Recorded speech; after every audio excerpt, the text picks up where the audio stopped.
છોટાઉદેપુર જિલ્લાના 190 હેક્ટર જમીન rare અર્થના project માટે ખુલ્લી મુકાઈ। જી હા મિત્રો, વાત કરીશું આપણી છોટાઉદેપુર જિલ્લામાં જે રીતના નવા પ્રોજેક્ટ આવી રહ્યા છે। અત્યારે હાલમાં જ કમાડ તાલુકાના આંબાડુંગર કડી પાણીની અંદર જીએમડીસી કંપની એ વિસ્તારમાં કામ કરી રહી છે, ને ક્યાંક ને ક્યાંક ખાણ ખનિજ વિભાગ દ્વારા એ વિસ્તારમાં ત્યાંના ખનિજો જે જમીનના પેટાળમાંથી અત્યારે કાઢી રહ્યા છે, અને ક્યાંક ને ક્યાંક ગુજરાત સરકાર આનું એનું સંશોધન અને આખું એનું હેન્ડલ કરી રહી છે। પરંતુ અત્યારે ભારત સરકાર દ્વારા જે ટેન્ડર બહાર પાડવામાં આવ્યા અને ક્યાંક ને ક્યાંક એમની ઓફિશિયલી જે વેબસાઇટ છે એના ઉપર જાહેર કરવામાં આવ્યું અને આખી નોટિફિકેશન જાહેર કરી।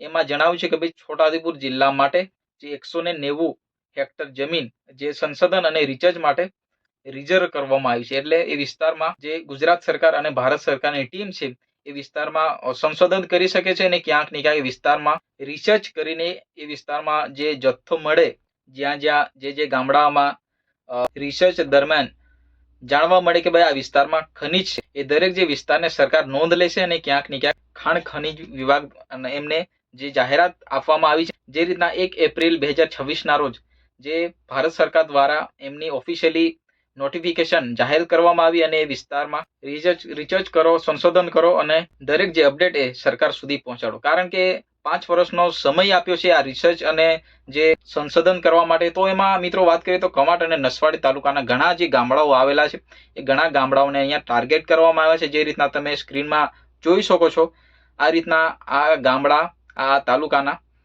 ખાસ કરીને પહેલો ટાર્ગેટ એમને આંબાડુંગરને કરવામાં આવ્યો છે। આંબાડુંગર ખાસ કરીને પહેલો સંશોધન આંબાડુંગરમાં થયું હતું। ત્યારબાદ દરેક જે આજુબાજુના ગામડાઓને રિસર્ચ કરવામાં આવ્યા, કારણ કે 190 હેક્ટર જમીન જે સરકાર દ્વારા રિઝર્વ કરવામાં આવી છે। તો મિત્રો અહીંયા ભારત સરકારનો ખૂબ મોટો હાથ છે। ભારત સરકાર બહુ મોટું અહીંયા જે કંપની સ્થાપવા માંગે છે, અને ક્યાંક ને ક્યાંક આ પેટાળમાં જે ખનિજની પેટાળમાં જે ખનિજ તત્વો મળી આવે તો સરકાર એ વિસ્તારમાં મોટી માઇનિંગ ખોલવાના છે, અને ક્યાંક ને ક્યાંક આજુબાજુના વિસ્તારો ગામડાઓ એ વિસ્તારમાંથી ઉજળશે અને સરકાર દરેક જે ઉજળતા ગામડાઓને એનું વળતર આપશે। પરંતુ અહીંયા જે વાત છે જળ જંગલ જમીન એ વિસ્તારમાં આદિવાસીઓ અત્યાર સુધી સાચવીને બેઠા, પરંતુ ગુજરાત સરકાર ભારત સરકાર દ્વારા જે અહીંયા રિસર્ચ અને સંશોધન માટે જે પરિપત્ર બહાર પાડવામાં આવ્યો અને ક્યાંક ને આ વિસ્તારમાં મોટી કંપનીઓ આવવાની છે, અત્યારે એ ચર્ચાનો વિષય બની રહ્યો છે। કારણ કે વિસ્તારના લોકો છે ખૂબ ભય અને ભીતમાં છે, કારણ કે અમારો જે વિસ્તાર આ આખા સરકારના હાથમાં જશે અને સરકાર એનું હેન્ડલ કરશે, અમને અહીંથી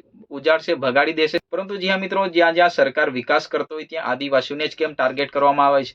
આદિવાસીઓની જળ જંગલ જમીન અત્યારે દરેક જગ્યાએ છીનવાઈ રહી છે, અને ક્યાંક ને ક્યાંક એ પ્રશ્ન અત્યારે ગુજરાતના છોટાઉદેપુર જિલ્લા માટે પણ ઉભો થયો। જી હા મિત્રો, આવી નવી અપડેટ જાણવા માટે તમારા ભાઈને લાઈક કરો, ચેનલને સબસ્ક્રાઇબ કરો, વધુમાં વધુ શેર કરો, કારણ કે નવી અપડેટો તમારા સુધી પહોંચાડવાનું હું કામ કરતો રહીશ। જી હા મિત્રો, ફરી મળીએ નેક્સ્ટ વિડીયોમાં, ત્યાં સુધી